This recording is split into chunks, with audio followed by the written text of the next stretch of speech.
Welcome, everybody. While people are getting logged on and entering the Zoom room, if you can, just please in the chat put where you're from, and we'll get started in just a minute or two.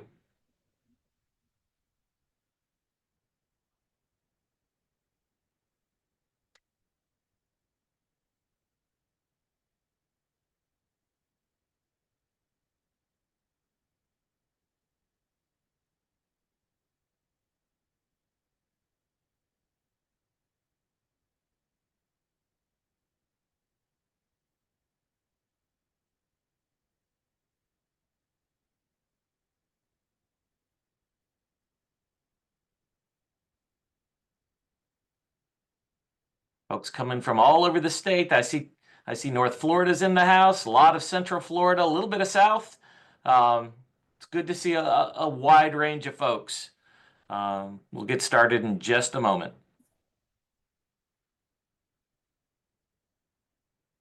Miami's in the house.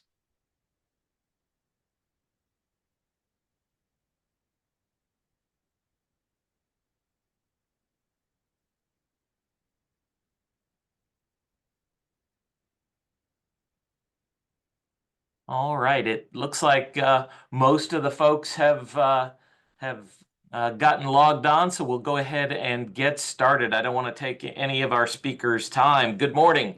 I'm Tom Wickman. I'm the Assistant Director of the Florida Friendly Landscaping Program, and I'd like to welcome you to the Florida Friendly Landscaping Professional Webinar Series, specifically the April 2025 edition.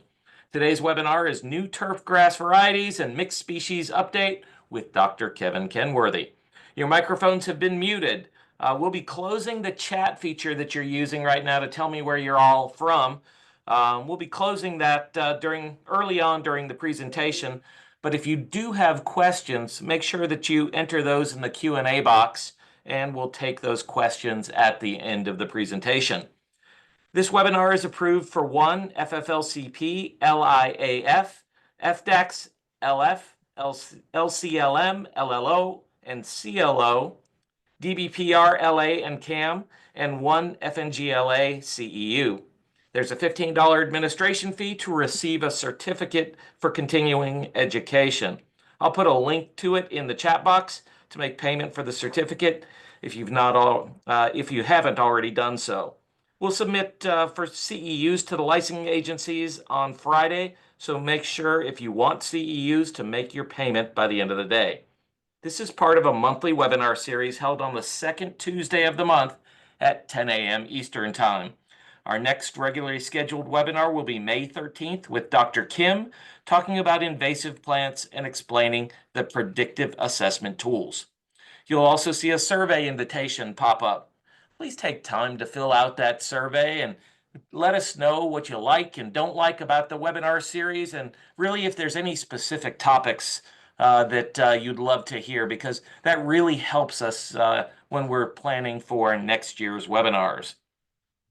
With that, it's now my pleasure to introduce our speaker. Dr. Kenworthy is a professor and a graduate coordinator in the area of plant breeding and molecular genetics at the University of Florida. Dr. Kenworthy serves as the lead investigator for 2 major breeding research programs currently underway as a joint effort between the Turfgrass Producers of Florida, Florida Foundation Seed Producers, and Sod Solutions. Dr. Kenworthy developed the programs with grower input to be responsive to the needs of the industry and included scientists from related departments such as entomology and plant pathology. These efforts resulted in holistic programs that are able to assess for specific traits or problems and to identify potential issues before a grass is released. He was also instrumental in securing grants for 2 specialty crop research initiative programs focused on developing cultivars with better drought and salinity tolerance. Those programs brought together breeders and researchers from multiple disciplines at 5 Southern Region universities, including UF, to exchange materials for testing under a wide variety of conditions. Today, this presentation will cover new turfgrass varieties and mixed species lawn update. Without any further delay, it's my pleasure to turn the floor over to Dr. Kevin Kenworthy. Well, thank you, Tom. That was quite an introduction. I definitely appreciate the opportunity to be here. Hello, everyone, and thank you for joining to listen to my presentation today and learn about some new things that are on the market, not just from the University of Florida. And I'm going to have to ask, there's a vacuum cleaner running outside the door of my office. Tom, is it causing a problem? I do not hear it at all. Okay, great. It's just causing a problem for me then. Yes, so new turf varieties and mixed species. There are a lot of new things on the market, not just from UF, but from other programs. So I reached out to my colleagues at other institutions and providing you with as much information as I can about some of these things that are already on the market. Some of them may be coming onto the market soon. So here we go.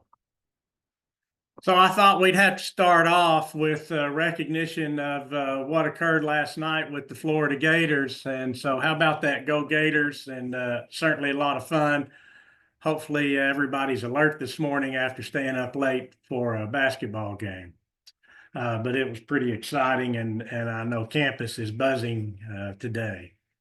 But turfgrass anymore has become somewhat of a polarizing issue. It's quite amazing, and people love it or hate it. And but wherever you are in that sliding scale, turfgrass is our primary recreational surface. It stabilizes soil against erosion, reduces glare, reduces pollution. There are a lot of positive benefits in our environment from turfgrass, well-maintained turfgrass. And of course, numerous scientific studies have equated, working in your landscape, not just turf, but in your landscape in general is very important and improves our health. It's also important to realize that the turfgrass industry, particularly in the state of Florida, is a major economic presence and something that we must consider when we're trying to make changes. I'm going to start this with a question for everyone to consider. And are new turfgrass lawn or options needed in our industry? There have been a lot of new things come onto the market in the last few years, and it's difficult for our sod growers to manage that. You've got to understand sod, when a new new variety comes onto the market, an individual grower starts out with maybe an acre of grass, sometimes less, and it takes 3 years sometimes to get that ramped up into production. So new grasses, a bunch of them coming onto the market, are difficult for producers, and they're trying to decide which ones to grow. So it is quite a challenge, but that doesn't mean that we don't need new options for our industry so that we can keep moving forward and always trying to, move the needle in terms of environmental sustainability in the industry. So water is really one of the driving factors in the industry. As I'm sure most of you on this call are aware, you see that's the current USDA Florida drought map there to your right in the figure. And you can see that most of the state below Alachua County is experiencing some level of drought. And nationwide, there's over 123,000 people who are experiencing some type of drought within the U.S. right now. One of the big drivers of our water issues is our population growth of about 1,000 people a day moving to Florida.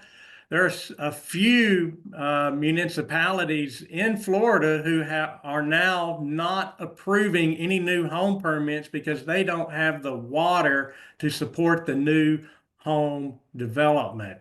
And so this is critically important to understand that we need water for health, we need water for people, and we don't always need water for plants. And so we have to make some difficult choices.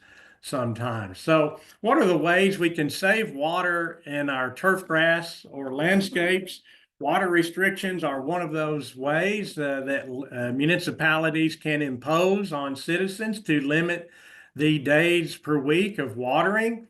And, watering restrictions actually can be very effective at reducing water use in landscapes. However, water restrictions aren't too favorable for some of the plants in our landscapes, and turfgrass is one of those plants that can suffer from watering restrictions. And I think it's important to understand this because if the declines in turf quality are so significant, that requires another level of inputs to regrow the lawn. So we've got to consider that we're saving water, but we may be using more down the line. So it's not a perfect scenario, but it is a way that we can save water. As an example of what I just mentioned, this is Palmetto St. Augustine grass and its turf quality, which is rated 1 to 9 over here on the y-axis, 9 being a perfect stand of grass and 1 being brown dead. A rating of 6 is our threshold for acceptability. Anything less than that is non-acceptable, and then it gets worse and worse and worse. And here we have Palmetto. These are averages across 2 years of rating with typical municipal watering restrictions of twice a week or 8 times a month, once a week, 4 times a month, 2 times a month, every other week, once a month, or even no irrigation at all for the month. And then we also had soil moisture sensors. This is data collected at our research farm in a study that we had. And you see that Palmetto, with none of these watering regimes, maintained acceptable quality through the course of 2 years. You got to realize that we go brown dormant in the winter in Alachua County, and if you're taking turf quality each month, that's going to be part of the reasons why, on average, they might be low. But really of interest is that the soil moisture sensor maintained good quality, actually very high quality, through the 2 years of the study. And if we looked at the amount of water applied between the sensors and one of these watering regimes, the sensor applied about the same amount of water as twice a month. So it's not about a lot of water, it's about that water being applied when the plant needs it. That also lends to another question, well, why in the world wouldn't we have had good quality when we're watering twice a week? And the clear answer is that it's probably low sometimes of the year because that's an over watering. So it's about finding that correct balance of water, and we do that, we save a lot of water and we have good quality. And so this is good evidence that soil moisture sensors work really well. Florida Water Star is another way that we can save water. The Florida Water Star, the really important part of this in terms of speaking about plants in the landscape or the area planted in turf, is that to meet the Florida Water Star checklist, you can't have installed irrigation for more than 60% of the total landscaped area. So the way that builders are complying with this regulation many times over is to not install any irrigation in the backyard. And so that's also leading to a lot of bahia grass that's getting installed in these landscapes. And there's actually a shortage of bahia grass sod around the state because of this. And this is driving an interest in other species that might be able to exist and persist with no permanent irrigation. And so there's a lot of Bermuda grass that's now being talked about and utilized in these situations to be Florida Water Star compliant, where the Bermuda grass is being installed in the backyards. So we're going to talk about some of these things as we go through, because Bermuda grass is not typically used in Florida in lawns. It is in other states, but not in Florida. So how are we trying to address water use in the research program? As Tom mentioned, I'm the turfgrass breeder for the University of Florida, and we've had these federal funded grants from the USDA in collaboration with all of these institutions.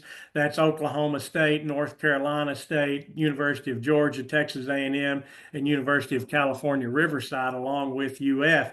And we had funding from 2010 until 2023 to collaborate with all these breeding programs to develop drought-tolerant turf grasses. So a lot of these things you're going to see today have resulted from this work. And when you combine a drought-tolerant turf grass with a soil moisture sensor, there's even far more water savings that can be achieved, and we have more options that might comply for WaterStar program. So I think we all understand that the turfgrass and landscape industry in Florida is important. Population growth is a challenge. This is a large billion-dollar industry. It serves a lot of people by providing a lot of jobs. It supports tourism. No one wants to visit Florida and see brown, water-stressed landscapes. So it's important that these landscapes be maintained as well as possible to support that tourism industry. And of course, we're also a big state for recreation and sports. So it is really important for our industry to address water use in order to sustain all of these facets of this large industry and to help the state with its tourism. And there is another challenging issue in the turfgrass industry right now, and that's lethal viral necrosis. Depending on where you are in the state, you may or may not have heard of LVN. LVN is caused by a virus called the sugarcane mosaic virus.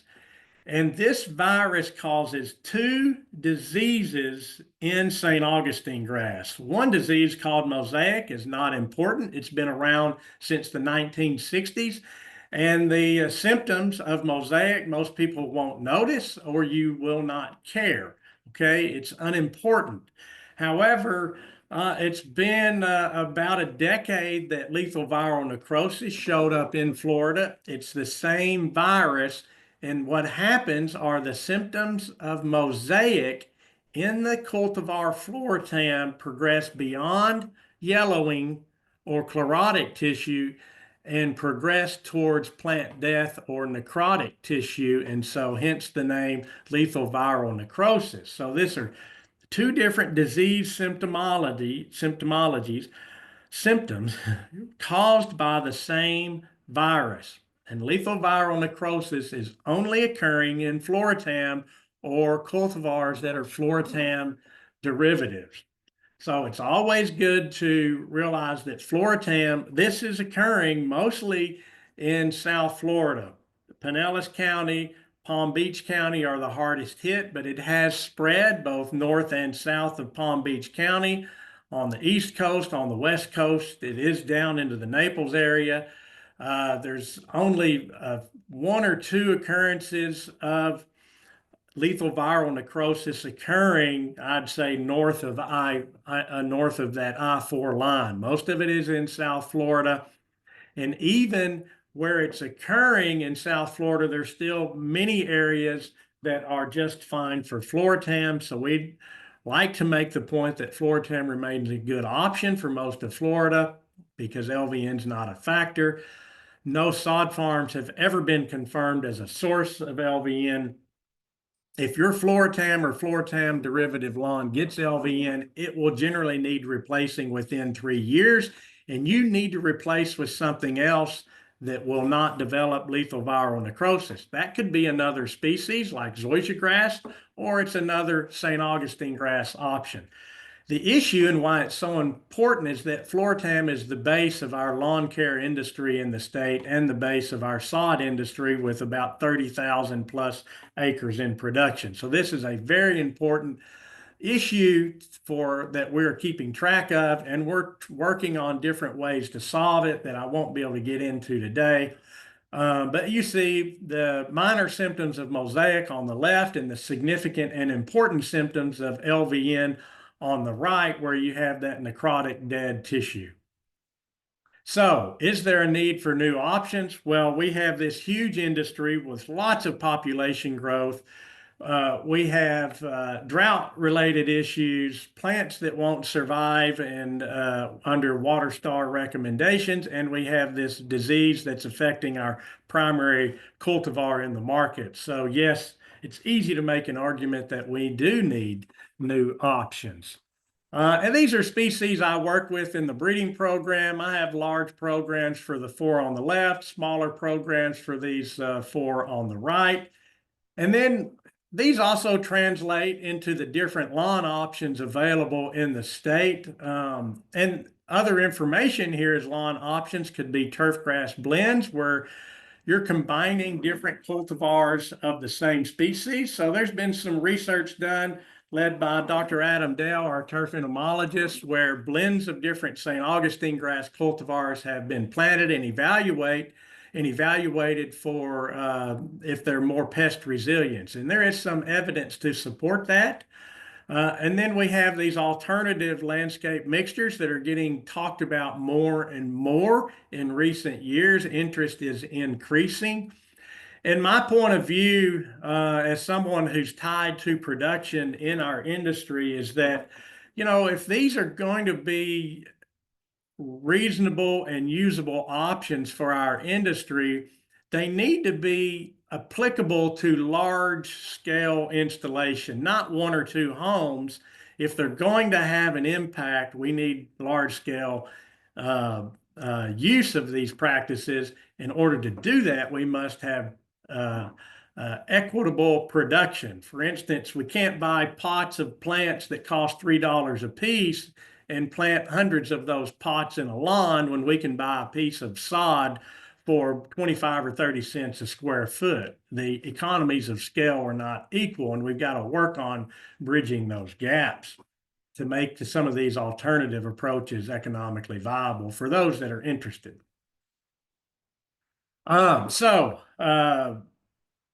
I'm going to go back. Generally, I would talk about the turf and then follow up with these alternative or mixed species. But I was specifically asked to talk about these mixed species. We're going to do that first.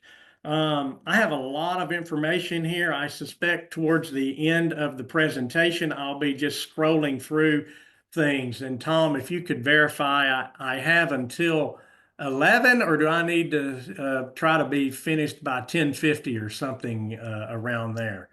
Kevin, you're fine. You have, until 11, and then we can take questions after that, as long as Okay, you have the time. great. So at some point, I'm just going to start moving through some of this information very quickly because there's more here than I can cover. But I think it's all important to at least bits and pieces of it be related to you. So mixed species. So here on the left is just a picture that I took behind my office, and this was during the cooler months of the year. And so that's white clover mixed in with bahia grass, and there are some other weeds in there, but it's a naturalized mixed species. And then the picture on the right is some research where we're basically trying to mimic what's going on here, and we're trying to evaluate that for its suitability. And we'll talk about some of this in a few minutes, but first I want to cover some projects that were led by a former PhD student of Dr. Brian Unruh. Dr. Unruh is our state turfgrass extension specialist, and he is based at our research center near Pensacola. We call that the West Florida Research and Education Center, and that is located in Jay and Milton, Florida. His student, Augustine, conducted research regarding the ecosystem services and trade-offs of alternative urban landscapes, and took a look at what happens when you convert from normal turf to one of these landscapes. Augustine has since graduated, and he's now been a faculty member at Texas A&M University for about a year and a half. He's doing outstanding. He was a great graduate student while here and now building his own career. So I'm just going to very, very briefly touch on some of his research. I'm not going to be able to go into it in a lot of in-depth ways, but one of the things he looked at were combinations of legumes and grass mixtures. Mixing plant species from different functional groups can reduce input requirements and increase ecosystem services. Legumes are nitrogen fixing plants. And so if you've got a mixture that includes plants that can't fix nitrogen and you'd need to fertilize them, but they're planted with plants that can fix nitrogen, then those plants that are fixing nitrogen in the soil are also helping to feed those plants that can't fix nitrogen, and you would otherwise have to supplement their nutritional needs with fertilizer. And so legume combinations can reduce that. And these types of combinations are widely used in forage systems and other types of agriculture.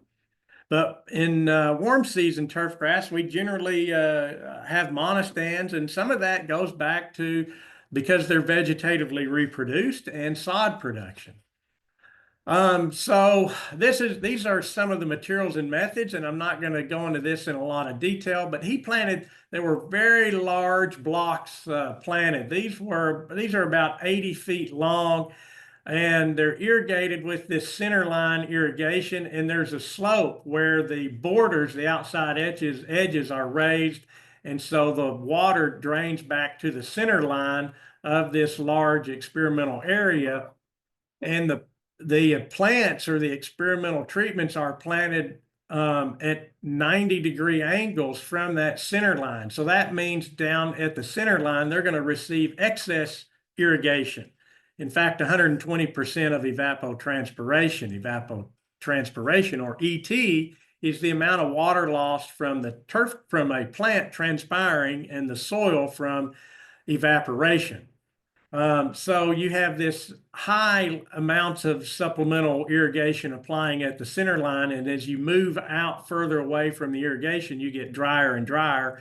Plus, the surface drainage is feeding away from this area, so it continues to get drier until you reach an area that gets very little, and possibly no irrigation, or 0% evapotranspiration replacement. And you see the species over here that were included, different grass plants in combination with different legumes. And these weren't just planted as monocultures, but there were mixes of these planted in this large study with these wide-ranging irrigation capabilities. So one of the very obvious things that was discovered, so when you plant Bahia grass in combination with a nitrogen fixing legume, that association increased the nitrogen content in the tissue of Bahia grass leaves. So the plants are growing together, and the nitrogen content in the leaves of Bahia grass is compared to the nitrogen content in the leaves of Bahia grass when it's grown as a monoculture. And when it's in combination with the legume, the Bahia grass has more nitrogen. That's a clear indication that that legume is providing nitrogen to that Bahia grass plant, and perhaps enough that you don't need to supplement that with fertilizer input. So that's an important documentation that came out of Augustine's work. And this is the lawn conversion, where he looked at conversion mixes that included a mix of native forbs or Bahia grass plus perennial peanut mixtures and some other components. So basically, there was a stand of centipede grass turf which was removed as sod and replaced with Bahia grass planted with perennial peanut, or this native forb mixture, and you see the various plants that were used. One of the treatments was just covered with a mulch, and then there was an undisturbed turf grass left in place of the centipede grass. This was done in Northwest Florida, where centipede grass is very well adapted and one of the major turf grass species used.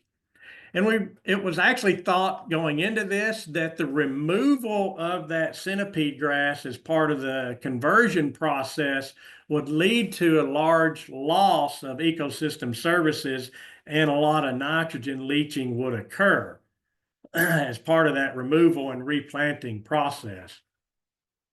But in fact, Augustine discovered that the conversion to perennial peanut plus Bahia grass, or conversion to the forbs plot, did not increase nitrogen leaching in comparison to the turfgrass. So the leaching was similar between these blended plots and the turfgrass plot. And this was due to the abilities of the Bahia grass peanut combination and the forb combinations to establish relatively quickly. Greater nitrogen leaching did occur in the mulch. And in fact, a lot of nitrogen leaches from the mulched areas. And so when you create or design ornamental planting beds that have plants spaced widely apart in a lot of mulch, that's going to contribute significantly to nitrogen leaching in that landscape. The forbs in this project had the highest water use, and the perennial peanut plus Bahia grass provided similar recharge services as the turfgrass and had the lowest cumulative nitrogen leaching loads. That's the peanut plus Bahia grass. So that combination works very well. Okay, so that's it for Augustine's work. We're doing some mixed species research at my location in Gainesville. These are the plots, and we're using a very straightforward approach, trying to look at things that are easily available in the market or things that we hope will become easily available. So this is a combination of Bahia grass, our already known drought-tolerant, persistent turfgrass species. White clover is not native, but it has naturalized the world over, including all over the United States. It is a legume, so it can potentially provide nitrogen for the Bahia grass. It provides winter color, and it's pollinator friendly. And we're also including in this native frog fruit, which is a ground cover species receiving a lot of attention, and it's pollinator friendly for its small flowers that it produces. So in this study, we have all possible species combinations, the 3 monocultures planted alone, white clover alone, Bahia grass alone, or frog fruit alone. We have all of the 2 species combinations listed here, and then of course we have the 3 species combination. And this has been in the ground now for about for more than a year and a half. So it was planted in late 23. We had all of 24 to evaluate it, and we hope to continue getting good data in 2025. This is quality over here on the y-axis. Again, that would have been rated 1 to 9. And we're not saying turf quality because we have these other things in the plot. So it's just plot quality. And you can see these estimates of quality relate to the monocultures or the 2 species combination or the 3 species combination. The worst performing plot is when white clover is planted in monoculture, really struggles through the summer months. But the best overall performing plot for quality is the mix of the 3 species. And it's also the better looking plot out there. It's really interesting. At certain times of the year, it does look like a meadow. It's a very nice looking combination. And also when we look at the quality rated over time and the duration that these plots matured, and we started rating in July of last year, again, it's that 3 species combination that is generally rated the highest, and you can see white clover has rated the poorest across the time of this experiment. So before we move on, I just want to talk about this a little bit. So we can plant Bahia grass from seed. We can plant white clover from seed, and we're working on frog fruit in the hopes that in the near future, we can plant it from seed. So I see this as something that sod growers could grow and then sell into the market. And I believe it would be a higher value product for them to sell. And we also need to learn if the combination of these species would add to the sod strength compared to the poor sod strength of Bahia grass alone. And so there could be several things that make this work and make it a good product for sod growers to grow. But that is something that we're thinking about and working towards in the future. We are breeding frog fruit in our program. Again, it's native to Florida. We've collected frog fruit from all over the state and even from outside of the state. Our first field of the collected accessions was planted in 2021. This picture here was taken in 2023, and you see all the variation in colors. There's a lot of variation in this collection. We have evaluated it for color, quality, density, and flowering. So all of these traits are shown, and this is a correlation plot, and each of the dots represent how an individual collected line performed for these 4 traits. And if they're back here and behind the direction of the arrows, they performed poorly for these traits. If they're on the side in the direction of the arrow, then they performed very well for these traits. And then relative to the correlation, this dot would have done very well for flowering because it's in line with the flowering line, but it probably didn't have very good color because it's very far away from the color line. Things that are out here would have had the highest values, and things that are near the middle between everything would have done well for all of these traits. So you see this line 074 has good color, quality, density, and flowering.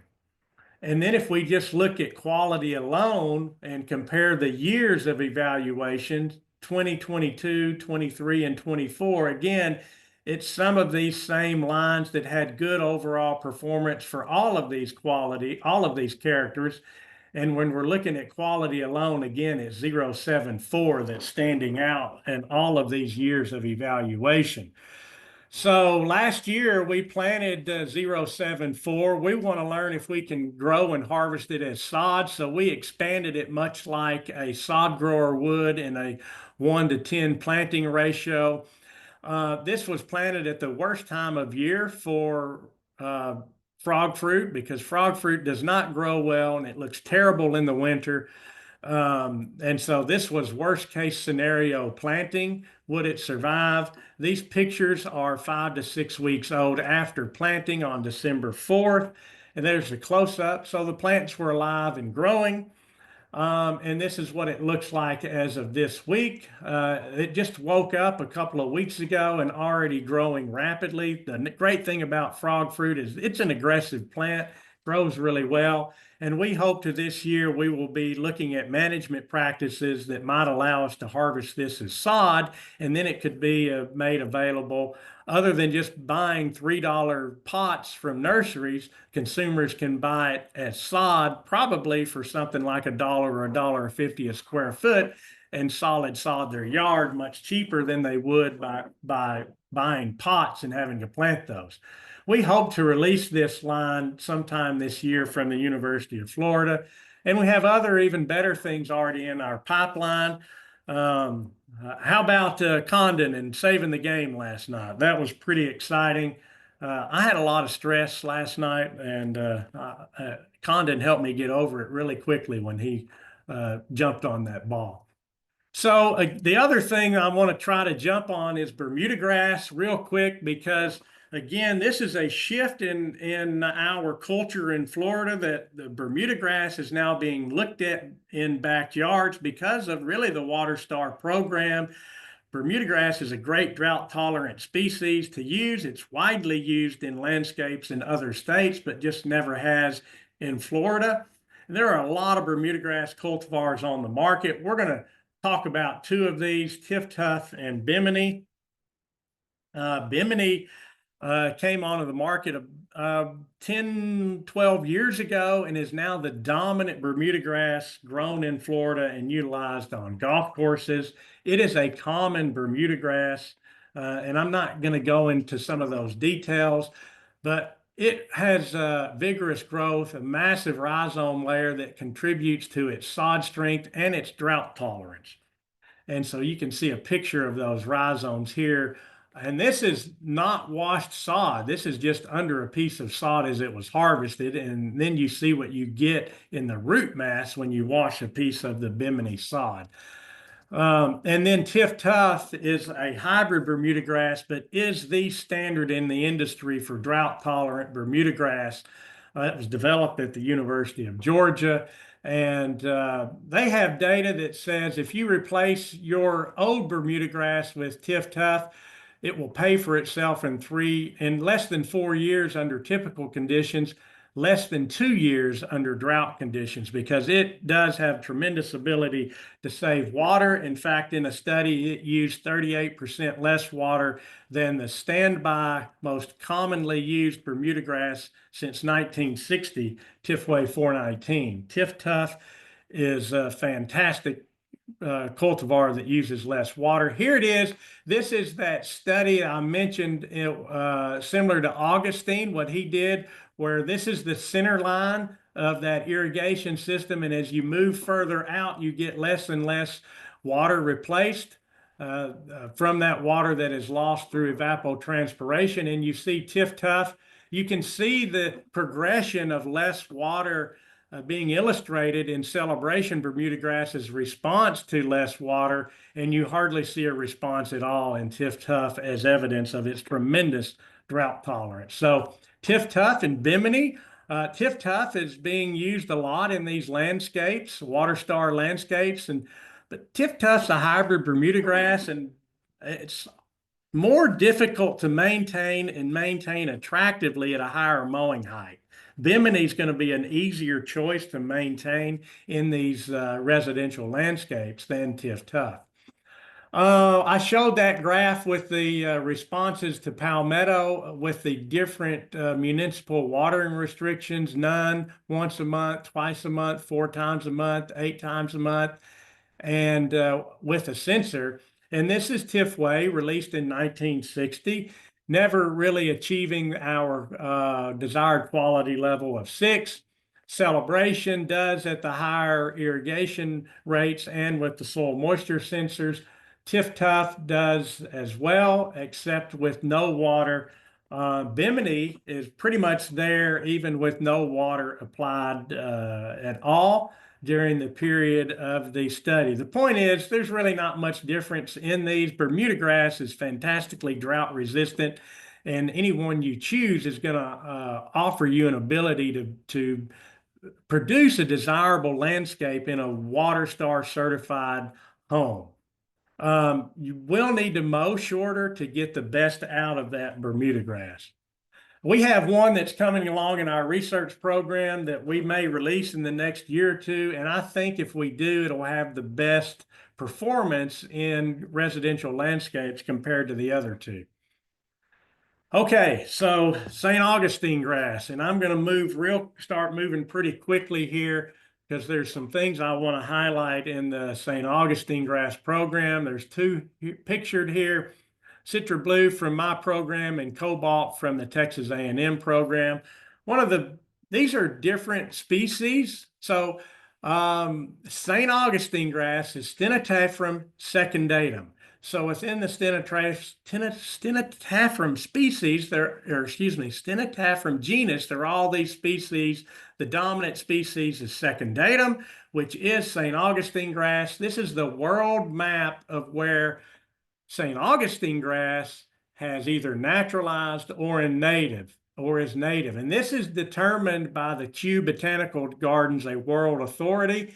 And notice, very importantly, that St. Augustine grass is considered a native species to Florida. It's adapted for use in the southern U.S. And these are the here on the left, the standard cultivars. Many of these have been around Bitter Blue about 100 years, Floritam for over 50, Palmetto for about 25. And these are the newer varieties on the market. So when you say new turf varieties, it's kind of whose perspective are you coming from? Is a new variety only 2 years old, or is a new variety something that's 8 years old? And so I've gone back to even Provista and Citra Blue, which are now maturing a little bit in the market. You see those that are recognized as suitable replacements for Floritam and LVN locations. And so we're going to talk about some of these newer cultivars. Scott's Provista has been on the market since about 2017. Really, the big thing is that it's resistant to glyphosate. So it's easy to control weeds. It is a genetically modified organism developed for glyphosate resistance. Has a pretty good drought response, disease response similar to Floritam, a little worse for take-all root rot. That's caused some problems. It also is LVN susceptible because it is genetically modified Floritam. So it's a Floritam derivative. Citra Blue, we know we've done a lot of work on Citra Blue. Has very high turf quality, excellent drought tolerance. The color is obvious, it stands out. Weed control, the same as Floritam and Palmetto. Very good shade tolerance, some reduced mowing, very disease resistant. And we're finding that neighborhoods that are switching to it in South Florida can reduce nitrogen inputs and maintain the same levels of quality.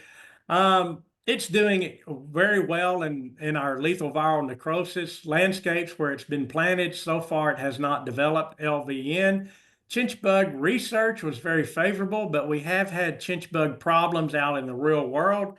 The biggest issue for Citra Blue is its horizontal dense growth habit can cause it to be spongy, particularly in the full sun. In the shade, the plant changes its growth habit and that doesn't occur. We're looking at things like verticutting and using 3-inch spacing of blades to manage some of these issues that could occur in the full sun. But we now have landscapes that are 3.5 years old, and it's doing pretty good. Actually, it's not been as problematic as I thought. Mowing heights 2 to 3 inches for Citra Blue. Several pictures here that I'll go through very quickly. This is the oldest installation of Citra Blue in an LVN situation.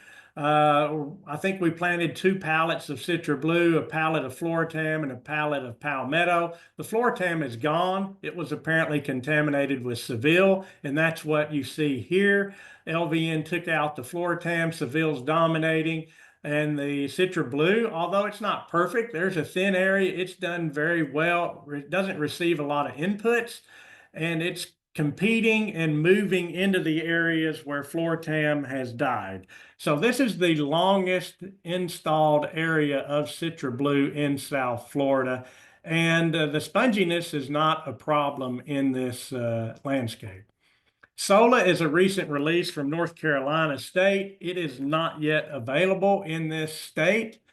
There's a new Scotch product that's also resistant to glyphosate called Viridian. LVN response is unknown. This looks like it's going to have a really good place in our market. It's a beautiful grass, very shade tolerant. It'll be interesting to see how far this goes. A couple of pictures here. And then cobalt. If I'm highlighting something today for you, it's cobalt St. Augustine grass developed by Texas A&M University and now in the Florida market. There's lots of good traits. It's good for everything. It's hard to find a weakness for cobalt. We don't know about its LVN response. Time will tell. But I'm going to focus on its drought resistance because it is quite remarkable and something we need to pay attention to because of the water-related issues. The figures you've seen for these water restriction research or municipal water irrigation restriction research. This was done at the University of Florida.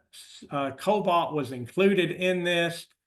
And so we're going to look at this cobalt compared to Floritam. And this is during our dry period of one of the years of evaluation. And you see the rainfall rates. Higher bars mean more rainfall, right? So we're not going to go into the detail, but here we are in our dry period, and that's when these pictures were taken. And you can see how Floritam responded at the different levels of irrigation and how cobalt is greener at these different levels of irrigation frequencies and performing better than Floritam.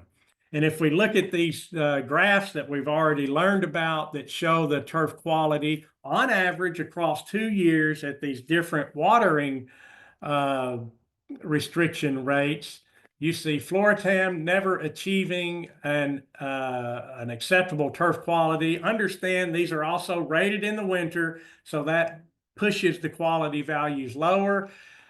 Because other species were maintained, Floritam was mowed shorter than we recommend, so that caused it a few problems, but you see Palmetto only maintained good quality under the soil moisture. Citra Blue maintained acceptable quality across both years of this study, even with only one irrigation event per month. Cobalt did it even when we weren't applying irrigation at all for any month in the 2 years of the study. So this plant has remarkable drought resistance.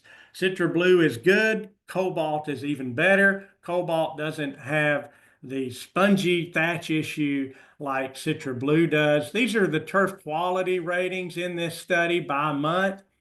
This TPI value says that Cobalt was in the best statistical group for every month. Citra Blue was in the best statistical group for 5 of the months in 2018. Both of these cultivars in the best statistical group for every month in 2019.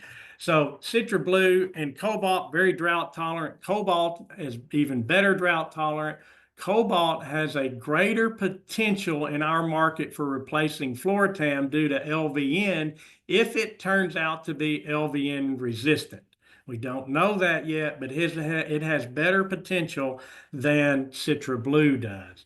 And so I really want to pique your interest in Cobalt and start paying attention to this grass and seeing how it does, where you may choose to put it.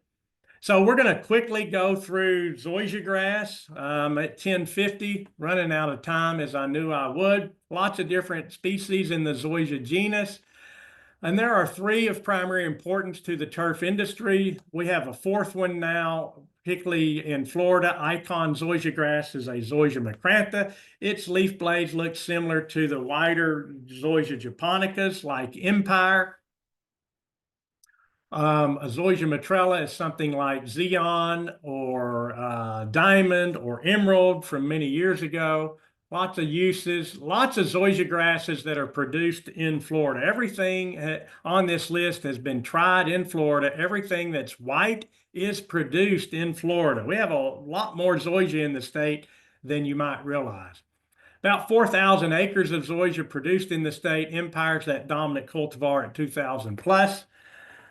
This is a newly released cultivar from the University of Georgia, not yet named. It's unique because it has a slow rate of vertical growth. And so you do not have to mow this as often as you would other cultivars or even other species.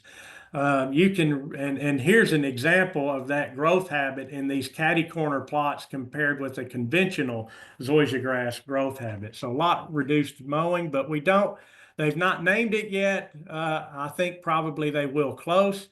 Stadium is a cultivar that's recently come into our state that its major emphasis will be in golf, but it will move into high value home lawns. Gateway is another one that's recently come into the state, and it's a fairly fine textured. I think it's probably a golf, also high value landscape cultivar as well.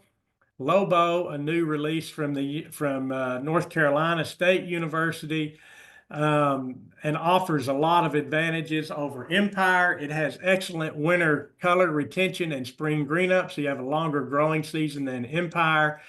It's done extremely well in low input studies, and I won't take the time to go through this. Just know that it can persist and tolerate very well. It was developed on screens where they were planted on roadsides in North Carolina with very few inputs. It has excellent disease resistance. You see this leaf spot here on the left and no leaf spot on Lobo. It also has very good tolerance to large patch and a very pretty grass. I think it's probably a golf or high value home lawn product as well. And then we have 2 recent releases from our program at UF. Citrazoi's now been on the market since I think about 2022. Brazos is just trying to get on the market, so there's not much going on. These 2 cultivars were extensively tested, not only in Florida, but outside of Florida. You can see their leaf blades are in between the finer textured zoysia matrellas and the coarser textured products like japonica. Citrus is a hybrid between these species. Brazos is a zoysia japonica, much like Empire. And I'm going to go through these real quick. We have in these tables Citrus, Brazos, and Empire for comparison. In these shade evaluations, both Citrus and Brazos were better than Empire. And we're going to focus on the winter color over here. Brazos and Citrus better than Empire for spring green up and November fall color and winter color, although Empire was pretty close to Citrus. But generally, Citrus is going to have a lot better winter color than Empire, and Brazos certainly does. This is large patch, and you see percent severity. So the bigger the columns, the more large patch, and you see Brazos and Citrus, very little large patch. Citrus really is quite amazing for its lack of large patch. It offers growers new options for producing in the winter. This is what happens to Empire when producers fertilize it in the fall or the spring. This doesn't happen with Empire. The producers can grow this grass year round and provide it year round, where things like this happen with Empire, it can't be sold into the market. I don't have time to do that. Empire, you see with these irrigation frequencies, did not do very well. Palisades, Zoysia japonica on the market, it's very drought tolerant, did well, even down to once a month irrigation. Xeon never made an acceptable plot, and Citrus slightly better than Empire for its drought response. Brazos has a tremendous drought response, closer and better than Palisades in some ways. So I'm really looking forward to this becoming more available on the market. Sod strength, Citrus is just the home run for sod strength. Sod growers like harvesting it, installers like working with it. And the higher the numbers, the more sod strength here at these evaluations at Oklahoma State and North Carolina. So this summarizes Citrus, medium fine texture, great sod strength. The big thing here is less susceptible to large patch. Brazos, again, not much of it out there. Excellent drought tolerance and excellent salinity tolerance. And some pictures of Citrus. It's being used in high value landscapes and lower value landscapes in Southeast Florida. It's also finding its way onto some golf courses, even though it was released with landscapes in mind. And that's really it. I made it somehow. And these last couple of slides just show availability, where you can find them and which growers in the state. Lots of farms are producing Citra Blue, a few farms with Pro Vista, 2 farms with Viridian. I believe more are coming on. And there are 2 farms currently growing cobalt. There are going to be more farms that are going to sign up to grow cobalt in the near future. Again, pay attention to cobalt. Citrus, we have several growers now producing it, and they're all increasing. I think by the end of this year, we'll have over 400 acres. There's 1 grower of Lobo, 1 grower of Gateway, 1 or 2 growers coming for Stadium, none yet for Brazos, and of course, this one is not named or in production yet in Florida. And one last picture of the Gators celebrating their national championship. And thank you for joining with me today. I appreciate the opportunity. I hope the information was useful, and I'm glad to entertain some questions. Fantastic, Kevin. Thank you so much. And go Gators. I mean, my goodness. That was so much fun. My voice hasn't fully recovered actually from screaming at softball and basketball games Saturday night. Obviously I was animated with the television last night, so it's not getting any better. So hopefully now we'll have a little time for it to recover, but it's fun times in Gainesville. Yes. That presentation was awesome. You covered, a large number of topics, a whole bunch of information in a short period of time. So thank you very much for doing that. And I want, the audience, feel free to email me if you have questions. I'm happy to, interact with individual audience members as they may have an interest in contacting me. I'm always available. Fantastic. We do have some questions here. Um, this person has turf grass that let's see. They want to know what the least toxic way to maintain turf grass is. Are there varieties and alternatives that need the fewest chemical inputs? Uh, if you're concerned about herbicides, Provista. Despite what we see on TV, science supports that the glyphosate is the safest herbicide that we have to use in our industry. And in fact, because of the media issues surrounding glyphosate, and the box stores taking glyphosate products off the shelf, those products that you're now buying are actually more toxic products than glyphosate. So that's the catch-22 here with the glyphosate situation.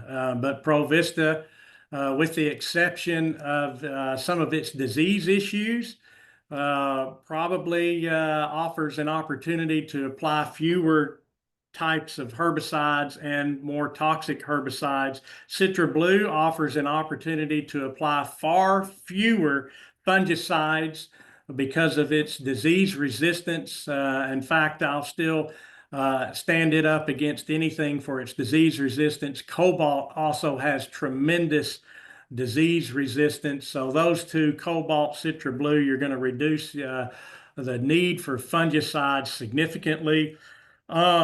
In Florida, when you're planting new sod, you need to invest in that investment because that is an investment, right? That first year, particularly that first rainy season, the pest pressure is extreme and that new sod is very vulnerable. Even if it's disease resistant, it's been harvested, it's been had its roots severed, it's been transported, it's being laid during hot, humid weather. It's very susceptible to disease and insect infestation at those times. Protect your investment and apply insecticides and fungicides preventatively so that you can then back off those products 3, 4 months down the line and then limit those pesticide inputs and also have an amazing landscape as a result of those efforts to protect your investment. Particularly caterpillars are vicious on new sod, and you need to protect that new sod. Unfortunately, there's hardly a plant in our landscape that's not going to require some level of need to protect it at some point from pests. And turfgrass is not immune to those for sure. It represents the largest area of our landscape, so it's clearly something we think about in terms of our pesticide applications, and we should. And if you're applying a pesticide, be careful of what you're applying and read the label. Kevin, would some of those mixed species turf combinations perhaps take fewer inputs? So that's a really good question, and I would say that we don't know. I mean, and that depends on what the homeowner desires, okay? Right. Because you're not going to be able to control weeds very easily in those landscapes. Certainly not with post-emergence. With pre-emergence, probably so. And so some folks are going to look at these landscapes and already see them as a weedy mess. And some people are going to have a totally opposite opinion, and they may be okay with letting that landscape and those mixed species ebb and flow over the course of a year and seasons where, okay, white clover is growing well during the cooler months. It's going to fill in the gaps. Bahia grass, frog fruit growing better in the warmer months. It's going to fill in the gaps where white clover has receded. And if you're patient and allow those to ebb and flow on their own, then the goal is that once you have these products well established, you don't have to put the inputs into them. That's why we're investigating them. That's why people are interested in them. And we hope that we can prove these to be true based on scientific approaches rather than just observational approaches. But it's going to take a while. These evaluations are all still fairly new. But I'm trying to show things that people could accomplish. You could plant Bahia seed and white clover seed, and you could plug in frog fruit and have that combination that we just talked about. And in the future, I hope we can have frog fruit planted by seed and sod. Or a sod grower is going to grow that very product that combines those species, and you will have it instantly available and installed. Those are my goals, but these things take a while. Okay. Awesome. Pro Vista, person replaced their St. Augustine, they replaced their Floritam that was taken out with take all root rot. Right now it says that it looks great and was thicker and greener than Floritam. Any other thoughts on Pro Vista? With Pro Vista and take all root rot, you need to be proactive and watch it. That has been one of its problems, has been take all root rot. Um, and so I don't know how long that landscape's been in place. Maybe when the floor tam was taken out, some drainage issues might have been adjusted because drainage issues lead to take all root rot. And if that was addressed, then the Pro Vista probably has a great chance of performing very well. But one of its issues has been take all root rot. So I would be aware of that and try to treat preventatively during the hot, humid periods of the year. Super. Can zoysia be grown from seed? There is one seeded zoysia grass on the market. You can find two, actually. One is named Zenith. It's the most commonly available. Another named Compadre. Um, Unfortunately, I would not recommend that you have a seeded zoysia grass lawn in Florida. It's been my experiences that you can germinate the seed and pretty quickly those young seedlings succumb to disease. So unless you're going to protect it with fungicides, and then even once those plants mature, Zenith is very susceptible to the disease pressure that we have in Florida. Unfortunately, I can't recommend a seeded zoysia grass in Florida. And honestly, homeowners struggle with successful establishment from seed. It's very difficult because of the competition from weeds that germinate quicker and grow quicker than a lot of our turfgrass products. Okay, so then we're battling weeds, and so Yes, then we're dealing with lots of pesticides again. absolutely. Let's see, frog fruit. I know that you've got your active breeding program you talked about. This person's in the villages, and is there an ecotype that's available now that you like the best? In So Central Florida? that's a great question. There are a lot of nurseries that are selling pots of frog fruit, and I don't know those origins. Probably almost each nursery has an origin for their frog fruit of their own. Perhaps they collected a few and picked the best. Perhaps they collected one growing outside one of their greenhouses somewhere and began propagating it. I do not know. And there would be so many different options available probably that it would be hard to narrow that down. That's one reason why I'm excited to get to this point of release, that maybe we can provide a consistent product and one that we know has good persistence.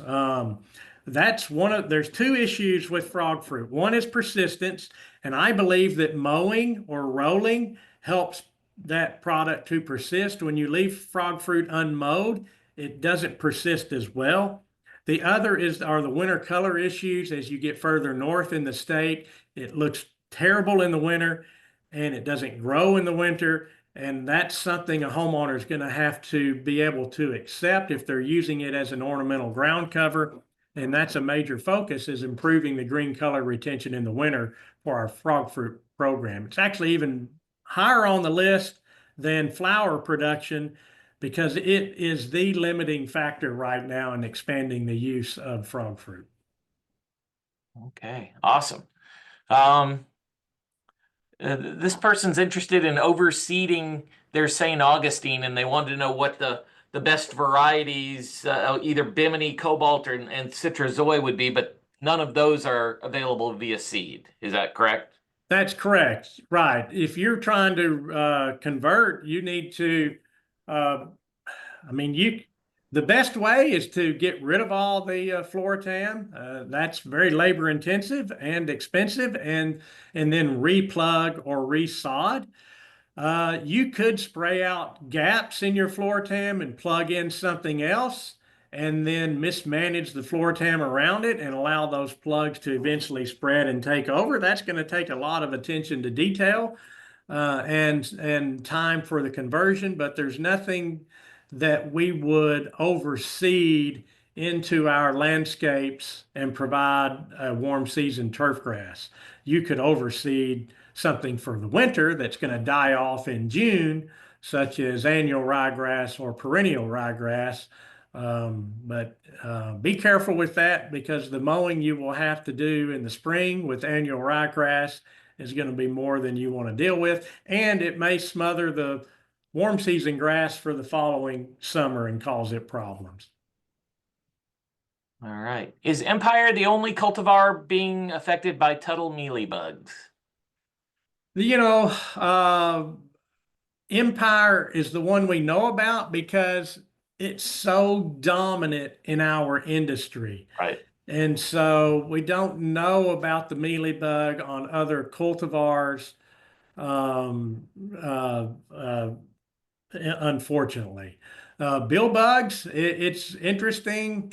I've had one grower with Citrusoi that thinks Citrusoi is more susceptible to bill bugs, and then a grower literally 40 miles away has Empire and Citrusoi growing in adjacent fields. And his claim is that the bill bugs stop at the Empire border and don't go into the Citrusoi field. So that's what you get sometimes in the real world, are different experiences. So I'm using that as an example to say I'm not going to be able to comment about mealybugs on anything else. And we know Empires can be a problem because it's so dominant in terms of our zoysia grass cultivars. All right. Many lawns get infested by common and or wild Bermuda. Is Provista the best choice to resod with, for the ability to control those, or do you know of a good chemical regime to deal with it? So that's a really good question. Provista offers the simplest approach. And here's a case where you could buy plugs of Provista and then use glyphosate, a little bit at a time. Okay, spray out a few areas, and that Provista would eventually take over because of its resistance to glyphosate. Or you could do, obviously a rip out and resod conversion, and then be able to combat that Bermuda grass when it's coming back, because it will come back. There are now some new herbicide combinations on the market. There is a product called Recognition, and when used with another product called Fusilade, Fusilade is a grass herbicide. It kills grasses and not broadleaf weeds. Zoysia grass has some resistance to Fusilade and has been used for many years to suppress Bermuda grass. But now with this Recognition combination, zoysia grass is a lot more tolerant to Fusilade, and you can more effectively control Bermuda grass in zoysia grass.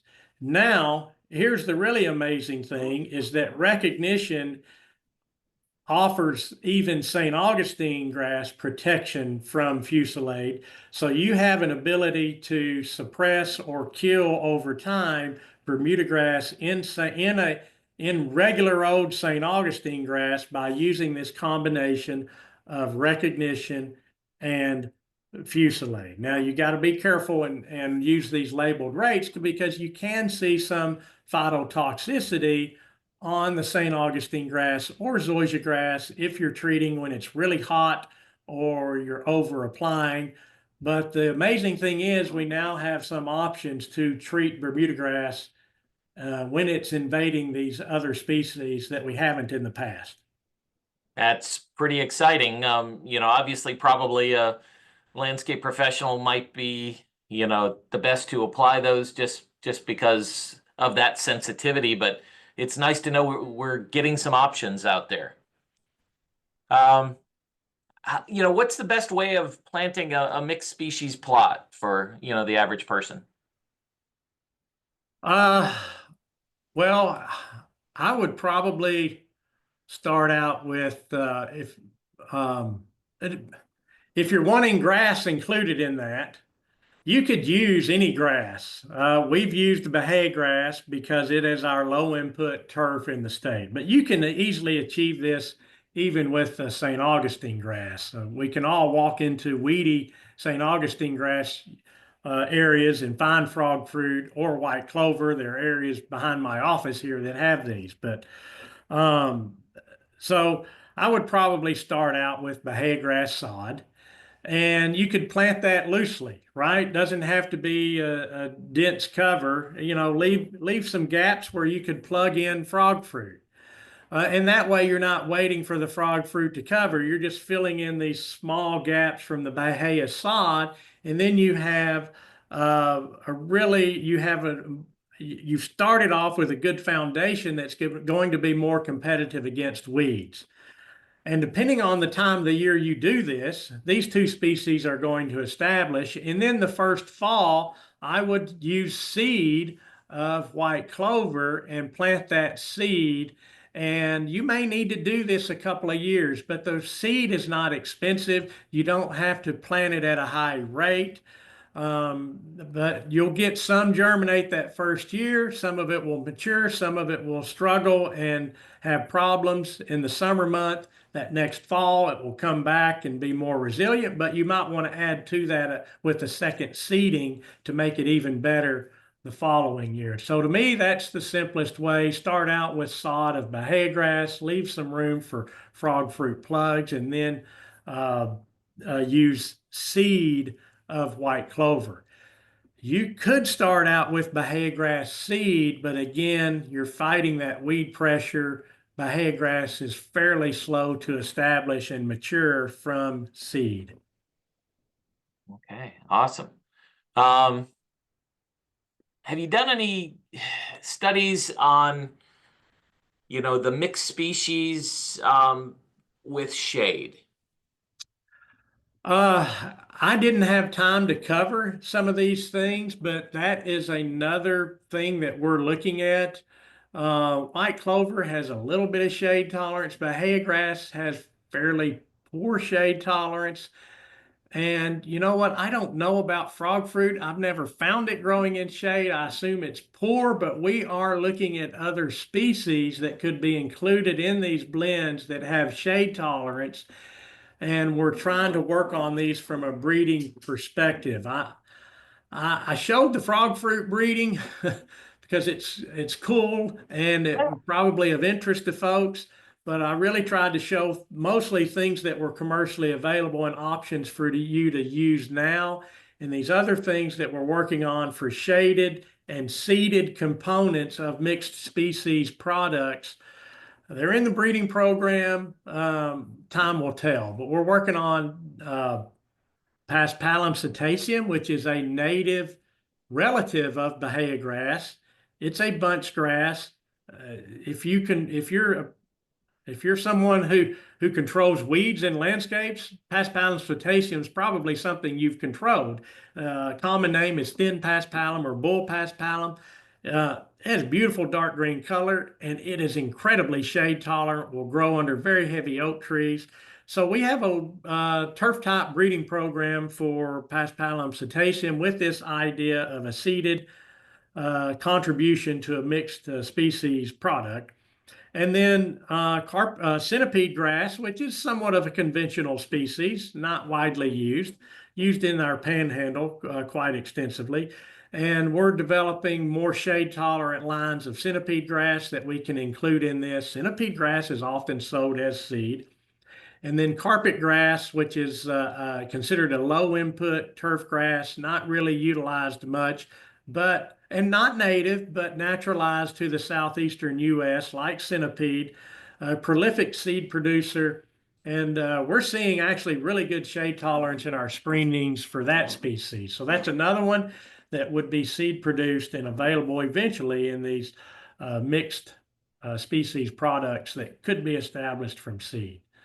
But I had some cool pictures to show the shade tolerance, but I just knew I didn't have time. Fantastic. Well, I really appreciate you staying over time, answering so many questions. There's more that we can't get to, unfortunately. For those that we didn't get to answer your questions live during the webinar, please consider emailing Dr. Kenworthy. I know he'd love to answer your questions. Um, you've covered so much, and I can't thank you enough for taking the time and working with us. For those out in the audience, I do want to let you know that we do have another webinar scheduled next month for May 13th. That's Dr. Kim talking about invasive plants and explaining the predictive assessment tool. One more reminder, please make sure that you fill out the survey when that pops up. It really does help us. Kevin, thank you again. That was awesome, and I look forward to more conversation and more information coming from you on new releases and things. So we'll have you back again. Okay. Thank you, everyone. Go Gators. Go Gators! Take care.